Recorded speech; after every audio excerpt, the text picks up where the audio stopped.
Makanya saya senang Gus Bah itu masuk surya senang, karena Gus Bah itu melihat itu mengingatkan akhirat.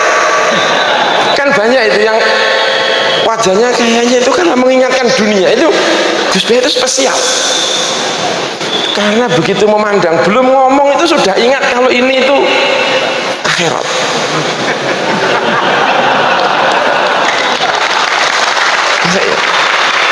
Karena kadang-kadang saya melihat itu bajunya itu lengannya itu sobek. Ini Roy Surya apa Modin, saya kira kan gitu. Itu kesanatan saya. Jadi saya punya naskah banyak. Tadi Gus Nurul tak kasih tahu.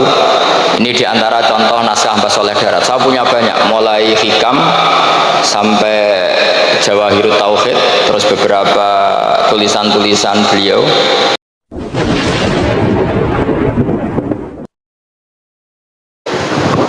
Assalamualaikum warahmatullahi wabarakatuh. Bismillahirrahmanirrahim. Tabarakalladzi nazzala al-furqana ala 'abdihi liyakuna lil 'alamin nadhira. Allahumma shalli wa sallim ala sayyidina Maulana Muhammadin wa ala alihi wa sahbihi ajmain. Amma ba'du. Yang sangat saya hormati semua pengurus wilayah Nahdlatul Ulama Jawa Tengah, wabil khusus Ki Haji Ubaidillah Sodaqoh, teman saya juga guru saya, putra guru saya Ki Haji Abdul Ghafur Maimun. Saya mau cerita sedikit tentang sanad. Jadi buyut saya kandung itu namanya itu Hafsah. Jadi buyut saya kandung itu namanya Hafsah. Itu lahir di Damaran. Damaran itu belakang imaman Masjid Kudus. Hanya sekitar 30 meter dari imaman Masjid Kudus. Itu punya bapak namanya Maksum, punya bapak namanya Soleh. Soleh itu bin Kiai Haji Asnawi Sepuh. Nah, yang Mbah Soleh saya itu, saya generasi ke-7 dari Mbah Soleh itu. Jadi pas ke-7, kalau ke-8 itu sudah kata orang-orang kaya gitu. Kenapa kamu miskin? Generasi ke-8 katanya. Jadi Mbah Soleh Darat itu orang Jepara, orang Mayong tuh. Itu dulu ngajinya diantaranya di buyut saya, di Mbah Soleh bin Raden Asnawi Sepuh. Raden Asnawi Sepuh itu cucu dari Mbah Mutamakin. Itu kesanatan saya. Jadi saya punya naskah banyak. Tadi Gus Nurul tak kasih tahu. Ini diantara contoh naskah Mbah Soleh Darat. Saya punya banyak, mulai Hikam sampai Jawahirut Tauhid, terus beberapa tulisan-tulisan beliau itu masih di lemari buyut saya di Pondok Damaran. Terus buyut-buyut saya itu juga yang diantaranya ada yang nikah di keluarga Gedungan, dan itu sebagian melahirkan Pak Said Akil. Jadi buyut-buyut Pak Said itu adiknya buyut saya. Tapi kalau saya dengan beliau itu sepuh beliau. Jadi kalau saya manggil Pak Said itu kira-kira kalau nggak paman ya mbak. Kenapa saya cerita ini? Karena di antara ikatan sanad itu zuriatam ba'duha min ba'd. Ada keterikatan cara berpikir berdasar sanad. Tadi seperti yang dikatakan moderator, laulal isnadu laqala man sa'a ma sa'a. Andai kan tidak ada sanad, maka orang akan berpikir agama sesuai maunya. Dan itu bahaya sekali, karena agama ini riwayat, seperti tadi yang dikatakan inna hadzal ilma dinun fanzuru amman ta'khuduna dinakum. Saya punya sekian contoh cara berpikir sanad dan cara berpikir rasional. Di akhir Ihya itu ada cerita tentang rojak, dan ini pasti di luar dugaan sampean, karena sanad itu cara berpikir itu ya ikut saja. Yaitu ada dua orang ahli neraka dipanggil Allah. Dipanggil Allah dalam keadaan di borgol. Ditanya sama Allah, enak di neraka? Jawabannya pemuda itu ya, wah Gusti ya, di neraka kok enak? Ya jelas gak enak. Ya sudah, kamu kembali lagi ke neraka. Dugaan kita kan pasti anak ini gak mau. Ternyata enggak, dia lari sekenceng-kencengnya menuju neraka. Semangatnya Masya Allah. Makanya ini sekaligus ijazah, kalau disuruh masuk neraka yang apa? Semangat. Oh itu Tuhan akhirnya tanya, loh kamu tak suruh ke neraka kok semangat? Gusti saya ini sudah kapok, ketika di dunia kalau jenengan nyuruh sholat saya lelet, jenengan menyuruh kebaikan saya lelet. Sebagai bentuk kapok saya, jenengan menyuruh saya ke neraka, saya semangat supaya saya nurut. Barokahnya semangat menuju neraka, ya sudah di surga saja. Ya makanya ini nanti kalau kamu disuruh masuk neraka, yang apa? Semangat. Karena kita di dunia itu ada di akhir ikhya. Artinya itu kan di luar dugaan kita. Cara berpikir seperti itu di luar dugaan kita. Akhirnya dia jadi ahli jannah. Cerita kedua ya masih di bab yang sama. Yang satu disuruh enak di neraka, ya enggak Gusti, sudah kembali lagi ke neraka. Si orang ini tolak itu. Terus ditanya sama Allah, kenapa tolak? Ya Allah, ketika engkau memanggil kami ke surga, saya tidak pernah ngira kalau akan engkau kembalikan lagi ke neraka. Ya sudah, kamu di surga saya karena husnudzon sama saya. Ini berarti ada dua sanad. Lucunya sama-sama benar. Yang semangat ya benar, yang lelet juga benar. Maka kamu punya dua pilihan. Nanti kalau disuruh masuk neraka, bisa semangat, bisa apa? Lelet. Dan semuanya nanti di surga. Artinya begini, sanad itu apa ya? Enggak yang kita duga. Makanya saya mohon siapapun yang mencintai agama ini harus banyak baca. Jangan nuruti emosi, kemudian emosi itu di atas namakan agama. Di Sahih Muslim itu ada cerita, ini termasuk hadis pegangan kan Sahih Bukhari Muslim. Itu ada cerita seorang sujud sama Allah itu kan banget baiknya, sangat baik. Kemudian yang sujud ini diinjek oleh pemuda yang nakal. Diinjek. Ketika diinjek, yang sujud spontan ngomong begini. Fa wallahi la yaghfiru Allahu laka. Demi Allah, Allah tidak akan maafkan kamu. Di luar dugaan, tentu kalau nggak ada sanad, omongan ini normal karena nginjek orang apa? Sujud. Tapi di luar dugaan, Allah mewahyukan ke Nabi di zaman itu, disuruh bilang sama orang yang sujud itu, Allah ngendikan, manggalladzi yata'alla alayya alla aghfira li fulan faqad ghafartu lahu wa ahbattu amalah. Siapa yang mencatut nama saya bahwa saya tidak bisa memaafkan orang yang nginjek, Allah tersinggung karena namanya dicabut. Saya ini Tuhan bisa menyiksa dan bisa mengampuni. Kenapa sifat saya jadi satu hanya menyiksa? Sifat ampunan saya di mana? Itu kalau nggak sanad nggak bisa. Saya ulang lagi, Allah itu apa? Zat yang bisa yaghfiru liman yasha wa yu'adzibu may yasha. Tapi orang yang sujud ini hanya mensifati Allah satu, yaitu Allah pasti menyiksa. Dan Allah tersinggung. Bagaimana mungkin saya Tuhan hanya berstatus bisa menyiksa, tidak bisa mengampuni. Akhirnya orang ini disalahkan, malah yang sujud tadi.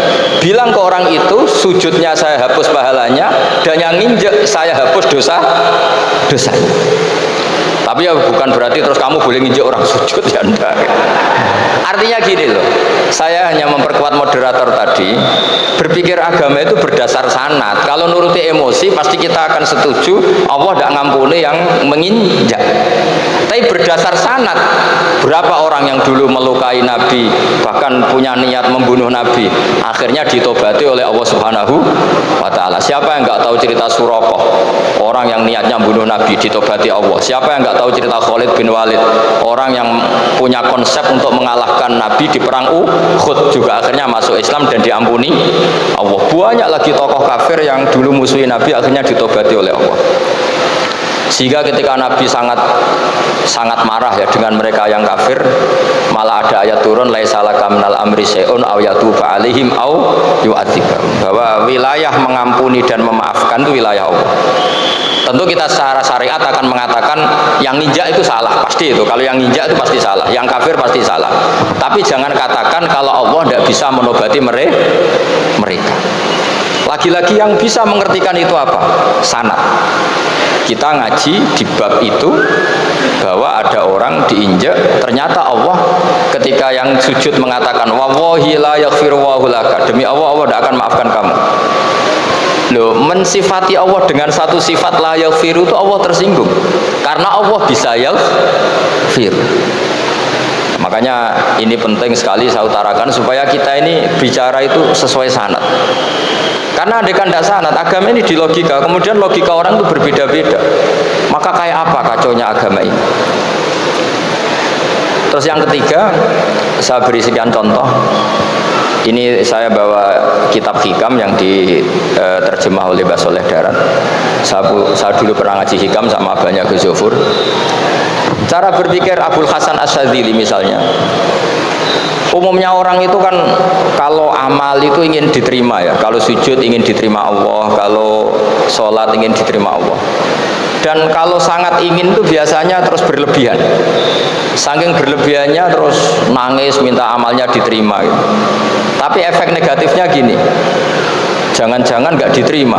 Lalu kalau nggak diterima gunanya apa? Ini buruk sekali kalau mulai tanya sujud saya jangan-jangan nggak diterima. Kalau nggak diterima gunanya apa?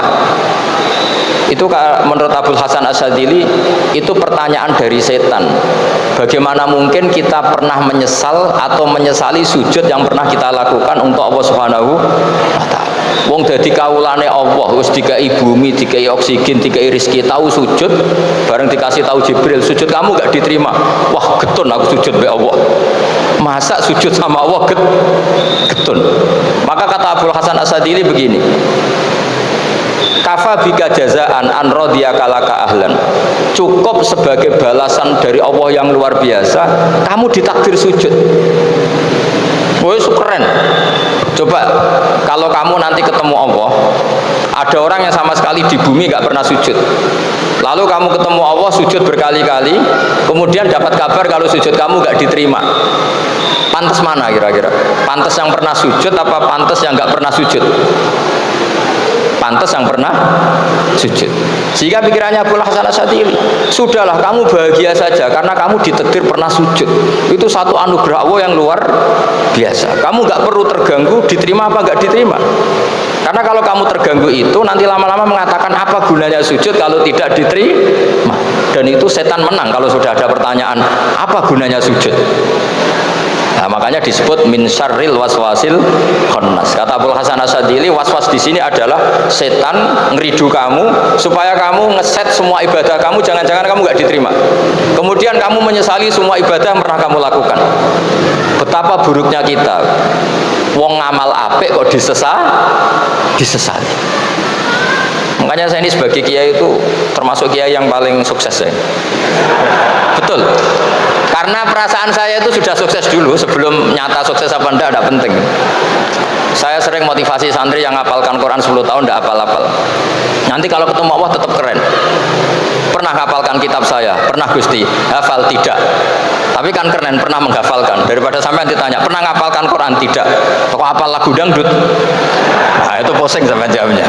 Tapi kalau santri saya pernah hafalkan? Pernah Gusti. Di mana di Gus? Hafal enggak? Beda saja enggak.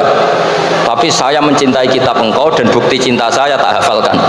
Cuma nasib tidak memihak saya Gusti, kan masih lumayan itu. Daripada ditanya pernah ngapalkan Quran? Tidak Gusti. Jebule apal lagu dangdut, yang ibu-ibu apal harga cabai naik turunnya harga berambang. Ini harga sembako hafal, tapi kalau Quran tidak hafal. Nah, pikiran-pikiran kayak Abul Hasan Asyadzili itu harus kita kembangkan. Makanya saya suka sekali ketika Mbah Mun yang sekarang diteruskan Gus Wafi meresmikan Thariqah Syadziliyah. Ya cerminannya kitab Hikam itu yang diterjemah Mbah Soleh Darat. Karena Hikam adalah murid Abul Abbas Al-Mursi. Beliau adalah murid Abul Hasan Asyadzili. Jadi gampangannya kalau sampai ingin tahu cara berpikir Abul Hasan Asyadzili itu ngaji Hikam. Karena Hikam itu cucu muridnya Abul Hasan Asyadzili. Dan itu cara berpikir gampang sekali. Misalnya hubungan dengan Allah. Ilahi kullama akhrosani lu'mi antokoni karomuka. Ya Allah, ketika saya terbungkam oleh kesalahan-kesalahan saya, sampai saya ini merasa tidak pantas minta, tidak pantas memohon sama engkau karena dosa saya banyak. Tapi kata beliau, antokoni karomuka. Tapi saya berani melafadzkan doa itu berdasar rahmat kamu tidak terbatas. Dan itu indah sekali kata-katanya. Ilahi kullama akhrosani lu'mi antokoni karomuka. Jadi kullama akhrosa, sekirane bungkam bisokno ni ingsun apa lu'mi sifat elek ingsun, antoko mongko dadekno iso ngucap ni ingsun apa karomuka sifat lomane jenengan. Dan itu dipraktekkan semua ulama. Ya nafsula taknati min zallatin azumat innal kaba'ira fil ghufrani kallamami. Jadi yang seperti yang dikatakan tadi Gus Ubedillah tadi, ya sudah, kadang ada baron saya, ada Busiri, saya tidak tahu karena bacanya innal kaba'ira fil ghufrani kallamami la'alla rahmata rabbihina yaqsimuha ta'ti ala hasabil isyani fil kisami. Itu ada orang terlalu fanatik kebaikan, datang ke Abdul Hasan Asyadzali gerutu karena dunia ini sudah kacau balau, banyak maksiat, banyak macam-macam. Apa jawabnya Abdul Hasan Asyadzali? Man ahabba alla yusawahu fi ardi faqad ahabba alla tadhhara maghfiratu.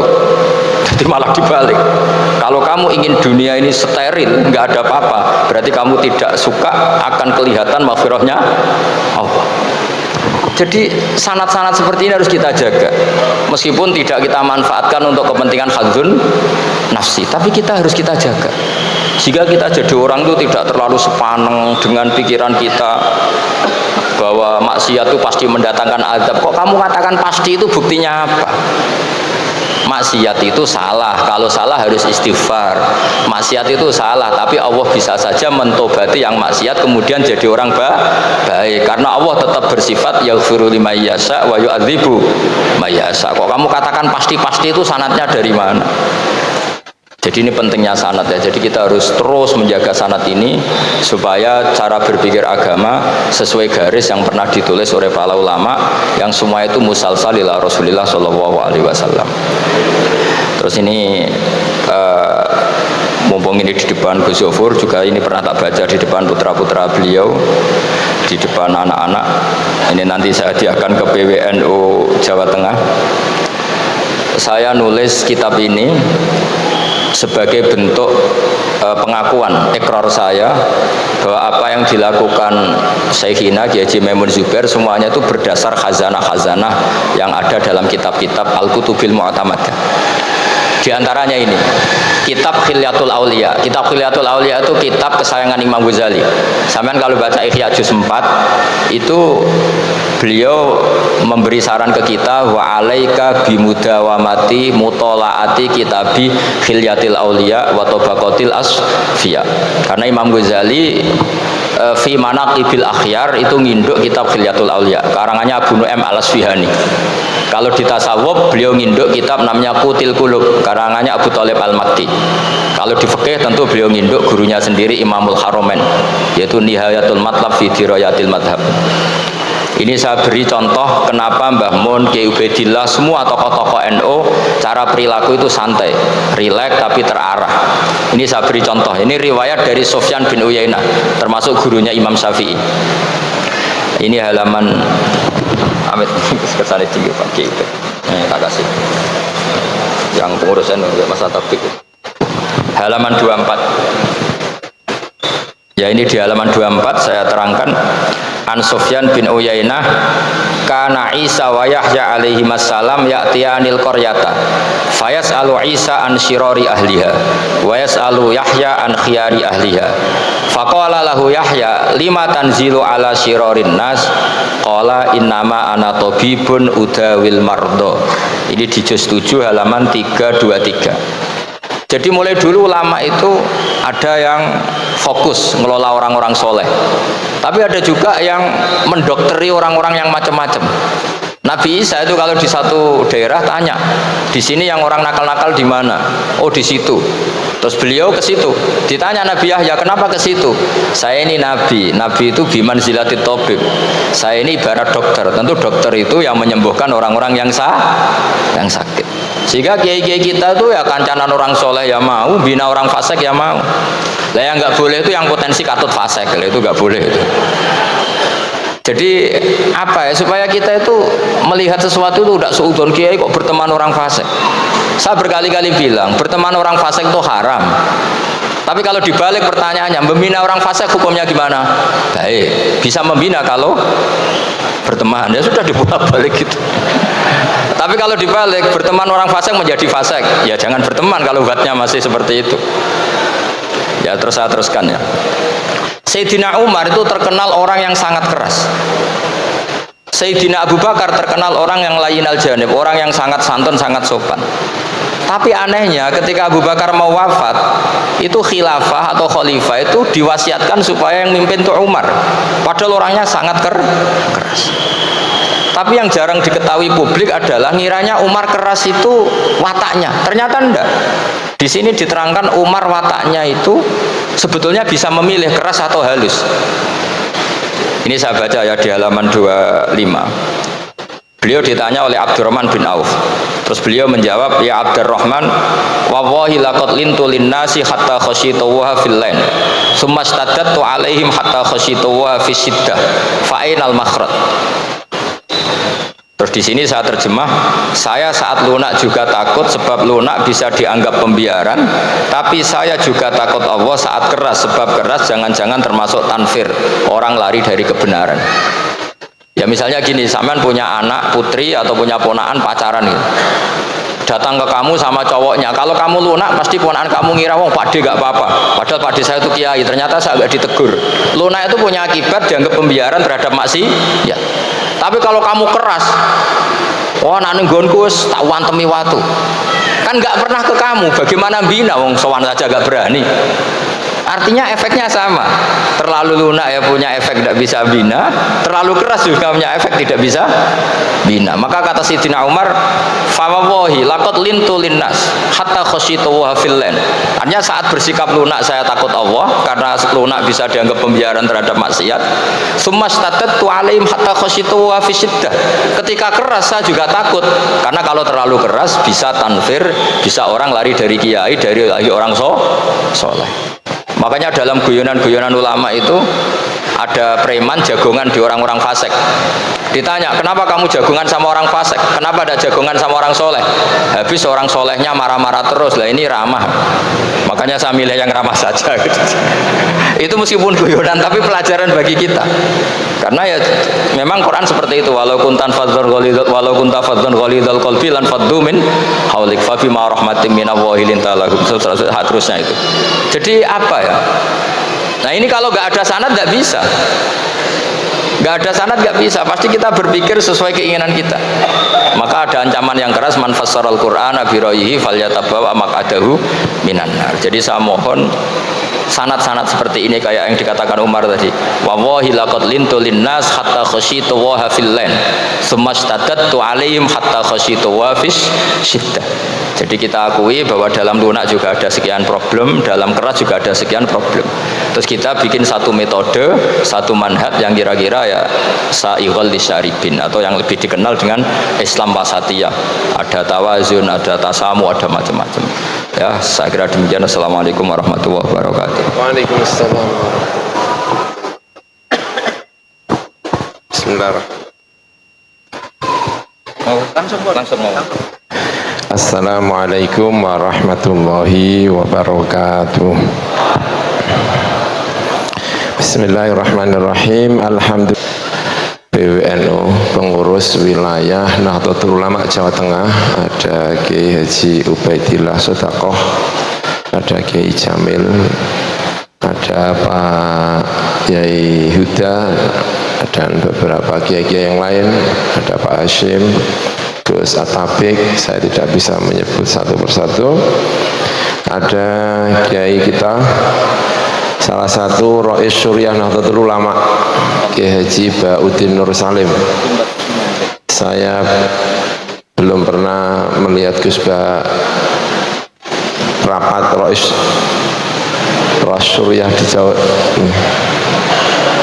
Rais Suriah tapi pekerjaannya jalan-jalan, nggak pernah ngantor nih Gus Ba ini. Besok tanggal 10 saya berencana ke PBNU, ada rapat tentang Munas dan Muktamar Nahdlatul Ulama. Kepingin semoga bisa datang. Gus Ba mungkin juga nggak datang juga ini kayaknya. Uri itu lagi, Rais Suriah yang uri. Ya khasnya memang agak uri gitu ya. Ya. Saya tadi datang ke sini itu tiba-tiba ada suara letusan yang keras sekali, ada ban yang meletus. Saya hampir mengucapkan alhamdulillah, karena saya tanya santri saya, sopirnya, itu ban kita ya? Bukan, itu bannya truk di belakang. Saya hampir mengucapkan alhamdulillah, hampir saja, tapi nggak jadi, karena saya barusan baca karyanya Mbah Soleh Darat. Alhamdulillah, saya kok baca karyanya Mbah Soleh Darat, sehingga saya tidak berani mengucapkan alhamdulillah. Karena Mbah Soleh Darat itu bilang bahwa alhamdulillah itu sesuatu yang mulia sekali. Dalam tafsirnya kitab Faidur Rahman, jangan meletakkan alhamdulillah pada sesuatu yang tidak mulia. Maksiat kok alhamdulillah itu ya, sujud, nah itu alhamdulillah, salah-salah dikit alhamdulillah karena sujud, kata Gus Bah itu.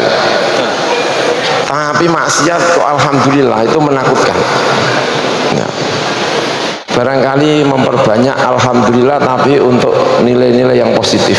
So, alhamdulillah saya kok tidak jadi mengucapkan, barusan saja membaca karyanya Mbah Soleh Darat. Mbah Soleh Darat itu meriwayatkan dari As-Sirri As-Sikti, gurunya Imam Syekh Abdul Qadir Al-Jilani kalau tidak salah, namanya As-Sirri As-Sikti. Itu ditanya oleh muridnya, kalau alhamdulillah itu sesuatu yang sangat mulia, harus menjaganya, bagaimana caranya harus menjaganya? Seorang santri berkata kepada Syekh Sirri As-Sikti, lalu dijawab oleh Syekh Sirri As-Sikti, saya itu sudah tobat 30 tahun belum selesai-selesai gara-gara saya mengucapkan alhamdulillah.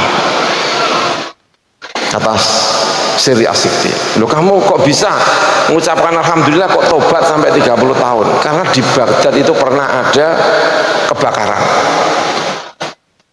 semuanya toko terbakar kecuali toko saya dikasih tahu tapi toko Anda tidak terbakar, dan saya mengucapkan alhamdulillah, dan saya menyesal mengucapkan alhamdulillah itu, karena itu berarti saya itu telah berbahagia di atas penderitaan orang lain. Sudah tahu banyak corona kok menjual masker mahal-mahal, itu tobatnya 70 turunan.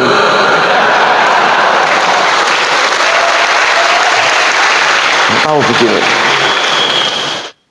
itu kata Syekh Sirri As-Sikti, gara-gara saya mengucapkan alhamdulillah itu saya tobat 30 tahun sampai sekarang belum selesai-selesai. Bayangkan tadi kalau saya mengucapkan alhamdulillah, itu alhamdulillah yang meledos itu banyak, itu kan berarti saya mengalhamdulillahi. Tapi saya tidak jadi, gara-gara saya membaca karyanya Syekh Mbah Soleh Darat, ternyata luar biasa. Barusan saya merasa menjadi muridnya Mbah Soleh Darat, membaca karyanya kitab Faidu Ar-Rahman itu. Luar biasa Mbah Soleh Darat itu.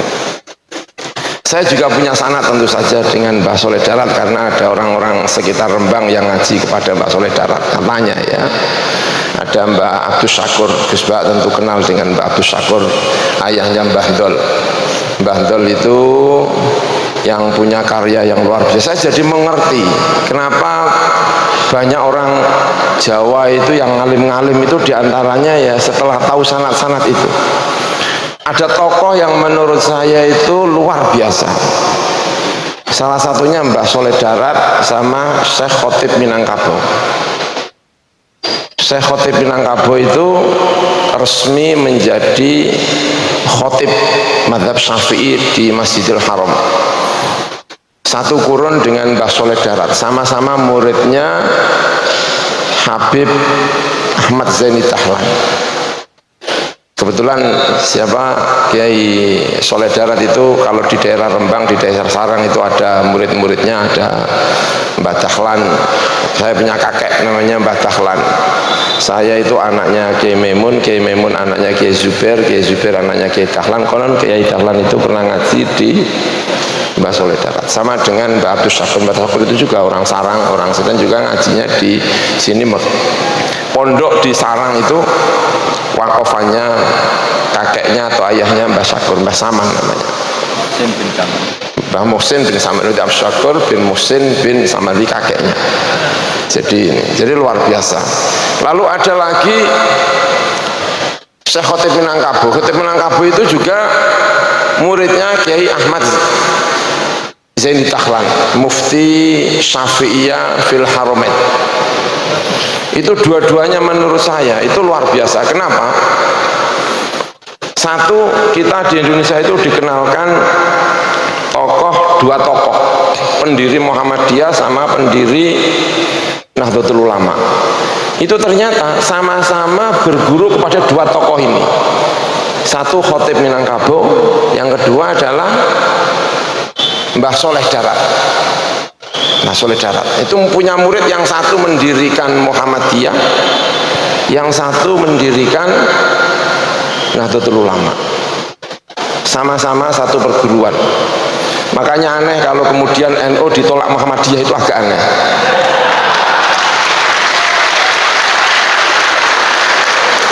Tahu nggak keistimewanya Syekh Khotib Minangkabau itu apa? Dia itu orang modernis, tapi ngajinya itu kitab-kitab turos. Seorang modernis yang ngajinya kitab-kitab turos itu Syekh Khotib Minangkabau. Makanya anak-anaknya Syekh Khotib itu ada yang jadi duta, ada yang jadi itu karena dia modernisnya. Tapi dia tetap diangkat sebagai salah satu imam khotib mufti di Syafi'iyah di Haramain. Maka kalau punya dua murid yang kemudian mendirikan organisasi besar di Indonesia, itu juga bisa dimengerti, dan itu sebetulnya saling akrab. Kiai Hasyim Asy'ari sama Kiai Ahmad Dahlan. Saya membayangkan kedua-duanya itu juga sama ngaji kepada Syekh Soleh Darat. Karya-karya Syekh Soleh Darat itu menunjukkan penguasaannya terhadap kitab-kitab turos. Maka kalau malam hari ini kita menyebut secara khusus ngaji turosnya Syekh Soleh Darat, itu ya memang kitab-kitab yang dikaji itu kitab-kitab turos. Ummul Barohin kalau dalam tauhidnya, Jauharatut Tauhid, itu karya-karya pesantren semuanya. Yang Gus Bah sering mengingatkan tauhid kita ini harus benar, itu salah satu kitab penting yang diajarkan oleh Syekh Soleh Darat. Kemudian fikihnya itu saya baca karya-karyanya, itu yang diajarkan ya Fathul Qorib, Fathul Mu'in, Fathul Wahab, Khotib Asyarbini dan lain sebagainya. Kitab-kitab tafsirnya juga kitab-kitab turos dan lain sebagainya. Ngajinya selain di Indonesia juga ngaji di Arab. Yang kemudian ketika pulang, dan itu yang penting, itu yang mengherankan utusan Belanda, Senok Horgronya itu sampai heran. Kenapa orang-orang Jawa, orang-orang Nusantara ini kalau pergi ke Mekah, pulang-pulang itu membenci Belanda. Ada apa sih di Mekah itu? Pada waktu itu konon katanya di Mekah itu ada 10-an ribu orang Nusantara. Dan itu ketika pulang, itu tidak kehilangan Nusantaranya, tidak kehilangan nasionalismenya. Sampai Belanda itu mengirim utusan untuk ke sana, untuk mempelajari ada apa. Dan salah satu orang yang tidak pernah kehilangan kenusantaraannya itu adalah Syekh Soleh Darat. Karena itu murid-muridnya kalau punya nasionalisme tinggi itu juga luar biasa, karena memang gurunya namanya Syekh Soleh Darat. Syekh Soleh Darat itu sampai pernah mengatakan zaman itu, dan itu tidak sekarang. Saya kira tidak sekarang. Mungkin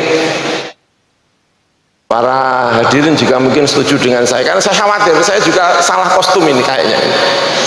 Karena Syekh Soleh Darat itu pernah bilang haram hukumnya pakai dasi dan jas, karena itu menyerupai Belanda. Karena menyerupai Belanda, ternyata itu difatwakan dalam kitabnya Syariat. difatwakan haram hukumnya pakai dasi dan pakai jas. Saya salah kostum, saya tadi apa ngomong terus kok saya ternyata pakai jas.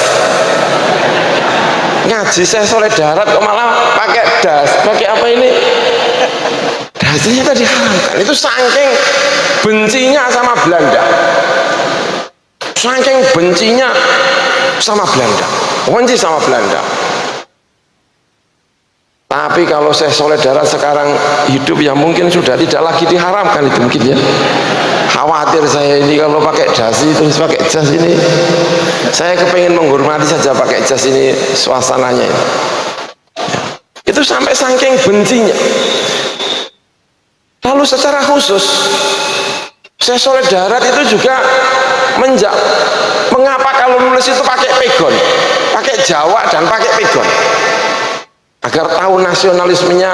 Saya soleh kenapa melahirkan Mbah Hasyim Asy'ari yang begitu kuat nasionalismenya, karena memang salah satunya adalah muridnya saya soleh darat. Secara khusus dia menjawab, ilmu yang nafi itu ilmu yang tahu manfaatnya untuk umat, tidak harus Arab. Nulis itu justru kalau pakai bahasa Jawa bisa dipahami langsung, itu justru yang namanya ilmu manfaat. Karena itulah karya-karyanya banyak yang pakai Jawa, bukan pakai Arab, karena itulah yang dianggap menurut mazhabnya Mbah Soleh Darat itu yang bermanfaat. Saya juga agak salah kostum lagi barangkali, kenapa saya pakai kopiahnya kok nggak hitam. Saya barusan dari umroh, terus terang saya barusan dari umroh kemarin, baru datang kemarin asar-asar, lalu tadi rapat, lalu datang ke sini pakai jas dan pakai ini, jadi agak selang-seling ya. Kalau jasnya ini kayak Arab, tapi kalau jas kelambinya ini pakai kayak Barat, tapi saya alhamdulillah ini saronya kok pakai batik, jadi ya lumayan ini biasa saja. Itu sampai mengharamkan itu, ketika mengharamkan dasi dan sebagainya saking bencinya sama Belanda. Waktu itu Belanda menggait beberapa ulama-ulama agar mengeluarkan fatwa-fatwa yang tidak pro dengan kemerdekaan. Misalnya Al-Quran dilarang diterjemahkan karena ada pro kontra di antara ulama dalam ulumul Quran, boleh nggak menerjemahkan Al-Quran itu. Itu perdebatan yang sudah lama sekali, dan Belanda pro dengan pendapat yang mengatakan Al-Quran itu tidak boleh diterjemahkan. Tapi itu ditentang sama Syekh Soleh Darat, tidak harus diterjemahkan. Karena itulah beliau menulis tafsir dengan bahasa Jawa, harus diterjemahkan biar paham semuanya. Saking bencinya sama Belanda. Belanda mengatakan kalau nulis boyo nulisnya gedrik. Tahu gedrik nggak? Pakai tulisan Latin. Nggak, nulis harus pakai pegon. Maka karya-karyanya Mbah Soleh Darat itu semuanya pakai pegon. Itu dalam rangka menyampaikan identitas kita. Identitas sebagai muslim tradisionalis orang Nusantara. Jadi kalau nulis pakainya pakai bahasa apa? Jawa, pegon. Dia mengatakan ini yang namanya ilmu manfaat. Ilmu manfaat itu ya ini. Lalu kenapa harus pakai bahasa Jawa, Al-Quran diterjemahkan pakai bahasa Jawa, tidak pakai? Karena kita adalah orang Jawa. Maka mempelajari Syekh Soleh Darat ini, itu meski sekolahnya itu berada di Mekah, tapi pulang-pulang itu tidak kehilangan Indonesianya. Karena banyak sekali orang yang kemudian belajar di Arab, pulang-pulang hidungnya masih Indonesia tapi kok perilakunya kok Arab. Ada lagi yang belajar di Barat, pulang-pulang tidak lagi menjadi orang Indonesia tapi menjadi Londo. Ini irungnya irung Jawa tapi kok gaya hidupnya gaya hidup Londo. Nah, Mbah Soleh Darat itu bacaannya Arab, ininya Arab, tapi begitu pulang itu mampu mengkomunikasikan antara ilmunya dengan apa yang terjadi di Indonesia ini. Maka meski Mbah Soleh Darat itu tidak menangi NU, karena Mbah Soleh Darat itu wafat tahun 1903. Kalau Mbah Soleh Darat hidup pada hari ini, saya kira yang paling pas itu kayaknya kok Nahdlatul Ulama itu Mbah Soleh Darat, saya kira. Nggak tahu. Jadi saya kira pas Mbah Soleh Darat itu, ya walaupun tidak NU Mbah Soleh, karena lahir sebelum Nahdlatul Ulama, tapi murid-muridnya itu banyak dari kalangan-kalangan yang kemudian menjadi penguat tradisi keilmuan Mbah Soleh Darat, tradisi keilmuan Nahdlatul Ulama.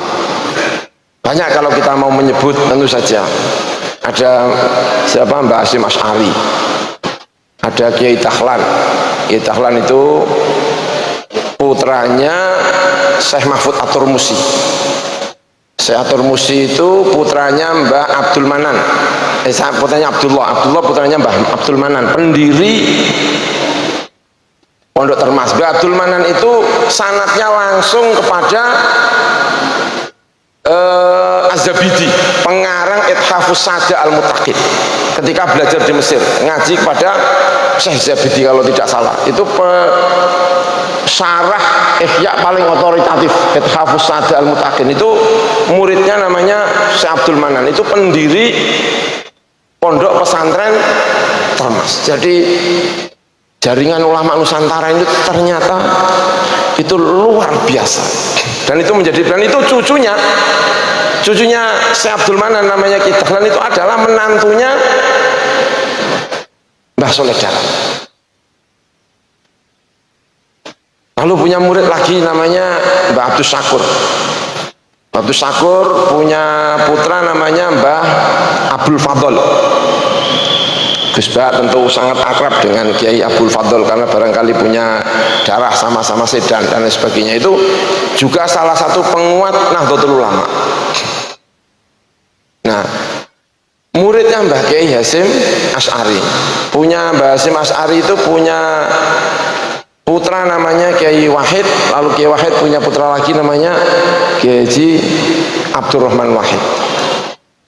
Orang sering membaca, menghadap-hadapkan antara Mbah Hasyim Asy'ari dengan Kiai Haji Abdurrahman Wahid. Yang satu katanya NU-nya agak aneh-aneh dikit, yang satu katanya NU-nya itu lurus. Sehingga sering mengatakan NU garis lurus itu adalah NU-nya Mbah Hasyim Asy'ari. Saya kira kok gimana gitu ya. Masa kita ini tidak lagi muridnya Mbah Hasyim Asy'ari. Ini tadi ada kitabnya Mbah Hasyim Asy'ari namanya Aqidatu Ahlus Sunnah wal Jamaah. Kitab ini ada kitab Mas Risalatu Ahlus Sunnah wal Jamaah. Saya sedang ngajar kitab ini di Nahdlatul Ulama di wilayah Rembang di daerah sana. Saya juga ngajar. Saya juga kepingin membaca, mengajarkan kitabnya Mbah Soleh Darat, tafsirnya. Saya mencoba untuk membaca kitab tafsirnya, sangat menarik sekali. Sangat menarik. Sangat sufi. Itu tadi ya. Salah satu contohnya tadi itu. Soal apa? Mengucapkan Alhamdulillah. Alhamdulillah. Banyak yang bledos orang Bantu itu bisa tobat sampai, makanya hati-hati dengan kalimat hamdi. Ingatkan betul sama Kiai Haji Soleh Darat, ahli fikih ya, karya fikihnya luar biasa, banyak sekali karya-karyanya. Ahli di bidang tasawuf, ahli di bidang apa? Tasawuf. Jadi punya fikih, punya tasawuf, dijamekkan jadi satu. Punya akidah, dan itu benar-benar menginspirasi diri Mbah Soleh Darat. Kalau kita runut, itu sebetulnya ada dalam diri Al-Imam Al-Ghazali, sehingga sebagian orang mengatakan Mbah Soleh Darat itu adalah Ghazalinya orang Indonesia. Itu adalah Mbah Soleh Darat karena menjamekkan antara berbagai ilmu. seperti apa yang dilakukan oleh Al-Imam Al-Ghazali. Imam Ghazali itu bisa disebut sebagai ahli fikih karena punya karya Al-Wasit Al-Basit, punya karya di bidang fikih. Setelah menjadi seorang fakih, menjadi seorang mutakallim, punya kitab namanya Al-Iqtisad fil I'tiqad. Biar tahu bahwa kita ini punya tokoh namanya Mbah Soleh Darat, itu disebut sebagai Imam Ghazali kecil, dan itu punya sejarah yang mirip-mirip. Betapa bangganya kita, dan itu menjadi warisannya Nahdlatul Ulama, agar bangga menjadi Nahdlatul Ulama. Ini luar biasa. Lalu punya kitab tauhid, menerjemahkan, menyarai dikit-dikit kitab Jauharut Tauhid. Imam siapa namanya, Syekh Sholeh Darat, sama dengan Imam Al-Ghazali. Lalu Al-Imam Al-Ghazali menjadi seorang sufistik. Sufinya Imam Ghazali tidak menghilangkan kefakihannya, kefakihannya Imam Ghazali tidak menghilangkan fikihnya. Tasawufnya Imam Ghazali dibentengi oleh ilmu kalamnya Imam Al-Ghazali. Imam Ghazali tidak pernah menyesal punya karangan sebanyak itu dengan berbagai fan, karena itu membentengi Imam Ghazali. Dan itu menjadi kurikulum di Nizamiyah, madrasah Nizamiyah di zaman era Nizamul Mulki. Dan itu yang benar-benar dipelajari oleh Mbah Soleh Darat. Karena itu Mbah Soleh Darat itu komplit. Komplitnya itu maksudnya apa? Fikih punya karyanya, tauhid punya karyanya, tasawuf punya karyanya. Itu Mbah Soleh siapa? Darat, lengkap. Dan itu yang dicoba untuk diterapkan dalam lingkungan Nahdlatul Ulama dan pondok pesantren. Yang pernah ngaji di pondok pesantren, ilmu utamanya itu apa? Ya tiga ini dalam masalah agama, selain ilmu alat, pasti ilmu tauhid. Kalau tauhid, kalau pernah di pondok pesantren pasti pernah ngaji apa yang dipelajari oleh Mbah Soleh Darat. Pasti pernah pelajari Umul Barohin, khatam. Ya, saya sendiri khatam, ngaji walaupun nggak paham-paham dikit, tapi kan khatam. Nanti kalau ditanya sama Gusti Allah, kata Gus Bah, lumayan wis tahu lah. Takoni orang tahu belajar repot, wis tahu lah, pokoknya wis tahu. Ya, fikih tahu. Dulu saya pernah musyawarah sama Gus Bah, kebetulan saya jadi musyawarah biasa, roisnya Gus Bah. Jadi ya lumayan lah, sudah pernah musyawarah Fathul Qorib, Fathul Mu'in sudah pernah, sehingga kalau pernah menjadi ketua lembaga Basul Masail Nahdlatul Ulama PWNU Yogyakarta ya gak pantas, wong pernah ngaji. Kemudian apa namanya, tasawuf juga pernah ngaji.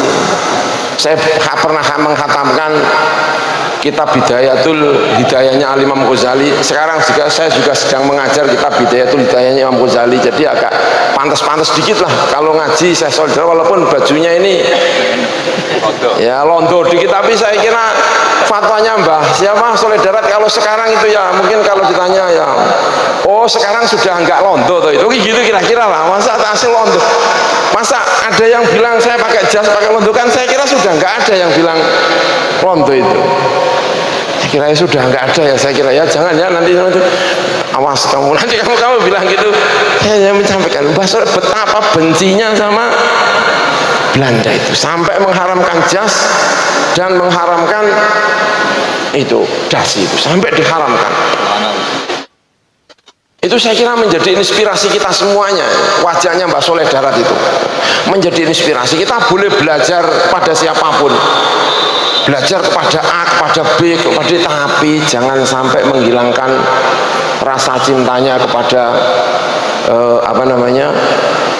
nasionalisme ini. Dan tentu kita sangat mencintai terhadap berbagai hal. Mbah Soleh Darat itu juga kalau melihat fotonya itu juga pakai udeng-udeng, fotonya itu saya lihat itu ya pakai belangkon. Ada pernah belangkon juga Pak?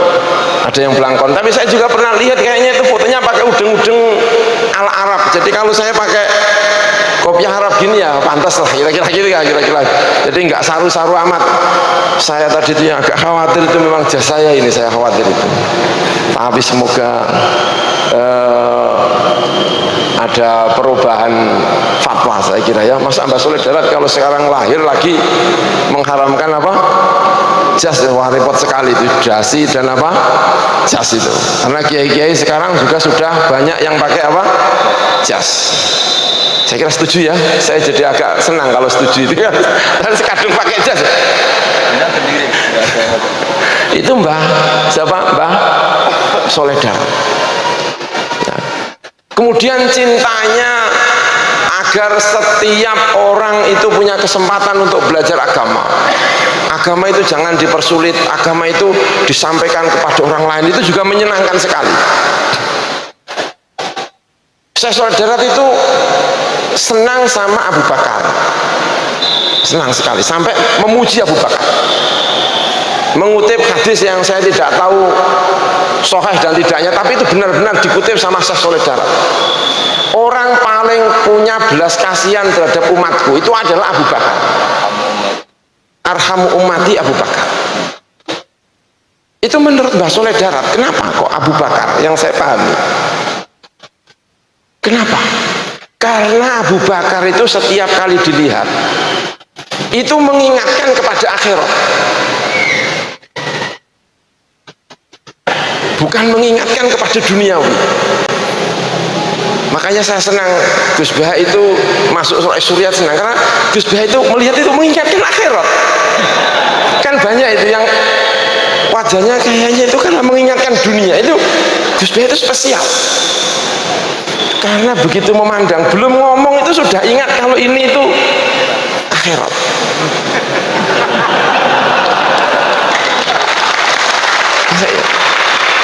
Karena kadang-kadang saya melihat itu bajunya itu lengannya itu sobek. Ini Roy Surya apa Modin, saya kira kan gitu. Itu akhirat itu. Abu Bakar itu karena mengingatkan akhirat. Disebut arhamu ummati, kata Mbah Soleh apa? Karena madhabnya Mbah Soleh Darat tasawuf itu kadang-kadang agak luar biasa itu. Makanya senang ada Roy Surya, Mbah Ubaidillah. Itu kan nggak bisa pakai dasi, itu mengingatkan akhirat itu. Tapi pelan-pelan kalau ngomong ini mengingatkan akhirat. Makanya semoga nanti ini Munas sama Muktamar itu benar-benar suasananya mau mengaji Mbah Soleh Darat, semoga suasananya itu mengingatkan akhirat. Amin ya robbal alamin.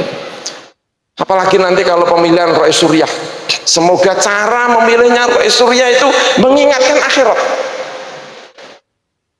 Mumpung kita ngaji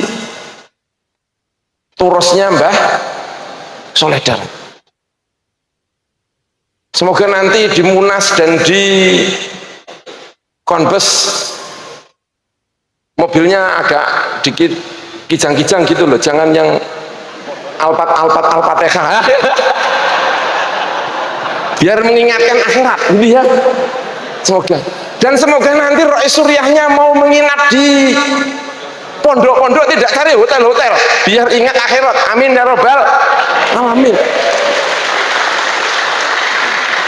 Rumah saya tidak ada AC-nya, semoga tetap mau yang nginap kerasan di rumah saya meski tidak ada AC-nya, biar jadi Abu Bakar yang banyak. Amin ya robbal alamin.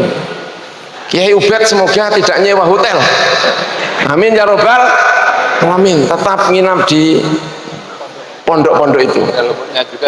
Wah, insya Allah ada yang gitu-gitu itu. Kata siapa? Mbah Soleh Darat, arhamu ummati Abu Bakar. Karena segala sesuatu yang disentuh oleh Abu Bakar itu mengingatkan akhirat. Luar biasa itu. Barongsai di tempat di NU mengingatkan akhirat. Semoga yang punya menghibahkan ini kepada Nahdlatul Ulama. Amin ya robbal alamin. Mengingatkan akhirat itu penting sekali. Saya kekerasan sama Gus Bah karena Masya Allah ingat akhirat saya kalau melihat Gus Bah. Amin ya robbal alamin. Masya Allah, alhamdulillah nih wajahnya orang-orang ini juga Masya Allah akhirat semuanya. Saya kira itu yang bisa saya sampaikan ya. Ingat itu Mbah Soleh Darat itu kagumnya sama siapa? Abu Bakar itu luar biasa. Menurut saya itu ketika menafsiri Ar-Rahman Ar-Rahim, Rahman itu milik semuanya, Rahman itu miliknya Allah. Kalau Rahim miliknya orang banyak, karena yang memberi segalanya itu adalah Allah Subhanahu wa Ta'ala. Tidak pandang bulu, orang maksiat ya dikasih, tak tambah soleh darat. Orang maksiat ya tetap dikasih makan, orang kafir ya dikasih makan, ini juga dikasih makan, semuanya dikasih rezeki walaupun dia tidak Islam. Bahkan yang maksiat itu ya masih makan, bahkan yang terkena corona juga makan. Wah, semuanya dikasih rahmat sama Allah, Gusti Allah, dan itu dipungkasi sama Syekh Soleh Darat, takhallaku bi akhlaqillah, berakhlaklah seperti akhlaknya Allah yang Rahman yang Rahim, yang ketika memberi rahmat itu tidak pandang bulu. Jangan seperti mau apa gitu ya, tanya dulu kamu agamanya apa, kalau agamanya tidak sesuai dengan saya selenteng. Wah, itu misalnya, itu kayaknya tidak sesuai dengan Mbah siapa, Mbah Soleh Darat. Karena Mbah Soleh Darat itu bilang takhallaku bi akhlaqillah, dan Allah punya sifat ketika menafsiri ayat Ar-Rahman Ar-Rahim itu ditafsiri, dipungkasi kalau tidak salah dengan takhallaku bi akhlaqillah. Itu Mbah Soleh Darat. Semoga masjid-masjid kita juga mengejawantahkan Rahman dan Rahim. Amin ya robbal alamin. Saya kira itu yang bisa saya sampaikan. Terima kasih. Saya kembalikan kepada Pak Kiai Huda. Terima kasih. Wassalamualaikum warahmatullahi wabarakatuh.